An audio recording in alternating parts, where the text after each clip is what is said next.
What's up, you guys? Welcome to your Monday Mood for the week of November 3rd through November 9th, I believe. This is a bit of a jam-packed week in terms of transits and things that are happening. First and foremost, there is a Taurus super full moon, the Beaver Moon, on Wednesday the 5th. If you're watching this, you're in Atlanta, make sure to grab your Mystic Moon ticket and come hang out with us. But I'm super excited about this moon. My moon is in Taurus, so I always love the full Taurus moon. It definitely feels like a moment of realization of what you have, what you are building, what has been built towards that full foundation of things, like a gambit. It's also about assessing your values and making sure that you're still in alignment with your own personal values and what you consider being an abundant life, having an abundant life, being in abundance. There's a lot that can be seen now that we've been building with that juxtaposition of the Scorpio energy and the Taurus energy, right? The Scorpio energy is really connecting us emotionally to what we want to have with that Taurus energy, and with this full moon, it's going to be very illuminated where we are on that path, what things are truly being built and secured, and where we're still needing to do some releasing or purging of, whether it's things that we're holding on to that we don't need, physical things, connections, jobs, however that may resonate with you. This moon will also give us the opportunity to release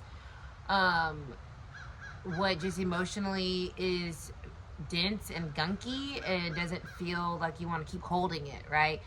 Taurus is about having, and so what you don't want to have, this full moon's giving an opportunity to release. And then what you do want to have, this full moon's giving you an opportunity to see it more fully and really start to recognize how you are cultivating your life and in alignment with your true self and what feels really good and nourishing to you and stable to you overall. So that's the full moon on Wednesday.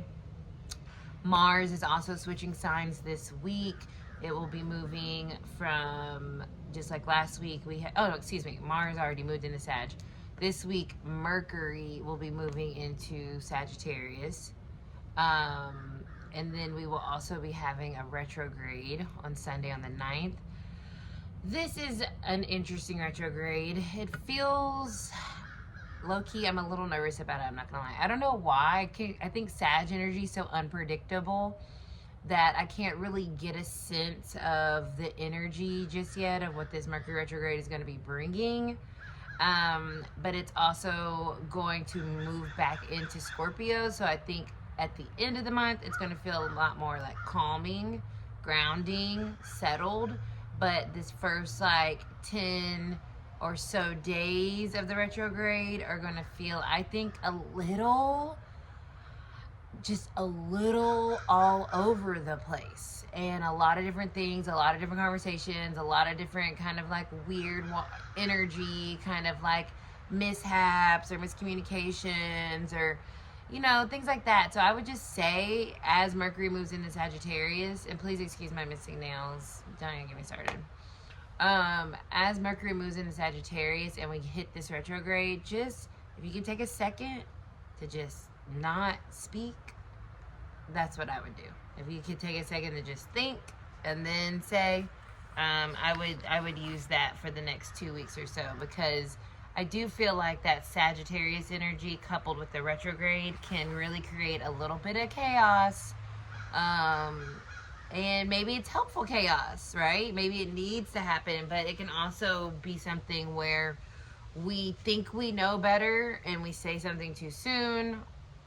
So I'm even taking that information for myself, and I'm gonna really hope to make a post-it note and remember that this week. And Libra will be moving. Venus will be moving out of Libra into Scorpio. So we have Mercury and Venus moving signs and the full moon this week. So Venus in Scorpio, it doesn't love being in Scorpio. Mercury does not love being in Sagittarius. So we're moving from harmonious energy to a little bit more challenging, and that will also affect us here, as above, so below.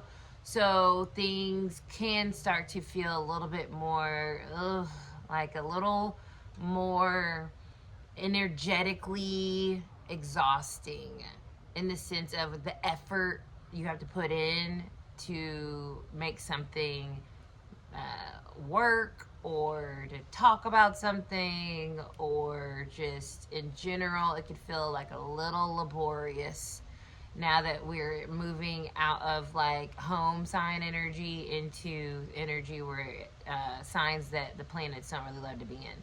Venus and Scorpio, I kind of like, especially if you are in a connection, because it will reveal to you the depth of that connection or the shallowness of it. It will reveal to you the truth of that connection or the deception in it. So it's a very good transit, especially if you're needing some clarity on a connection, a relationship. Look at Gambit. He is cracking me up right now. So yeah, it's helpful, but it can be for real. You know what I'm saying? It can be exhausted, like, right? It's not just a walk in the park. The weather is looking beautiful though. So let's get into this reading. It's really crazy how accurate the last two, when I have done this last, how accurate the energy has been for me. Obviously, I'm doing the reading, so it's a little biased, but I'd love to hear from you guys that do watch these, how the tarot pulls have been kind of playing out in your week. Because it's one of those things where I'll listen to this at the beginning of the, obviously I'm doing it now, but then I'll listen to it like Friday, Saturday, and I'll be like, what? It's exactly what's happening. Okay, Spirit. So what's the energy for November 3rd through the 9th for the collective? Yeah, the Seven of Wands fall out. So a little bit of that resistance energy, or kind of that fighting energy. And this to me feels like Mercury retrograde. It does feel like we may feel defensive. We may feel like we have to defend ourselves, and that's why I feel like we need to be able to take a moment. But that feels like a specifically Mercury retrograde energy, the Seven of Wands. Don't be too quick to respond, to react, to correct, to act, okay? And then we have the Ace of Pentacles. So although this week is kind of, dense with energy shifts, it's also really great with this full moon of like starting really solid things, especially today, Monday. Mars and Neptune are kind of having a conversation, and that can really get things going on our dreams and on what's important for how we're seeing ourselves in our lives. So the Ace of Pentacles being at the base here really makes me feel like this is a week, this first week of November, an 11 month, right? November is a very spiritual month for me. It always has been, especially the past 6 or so years.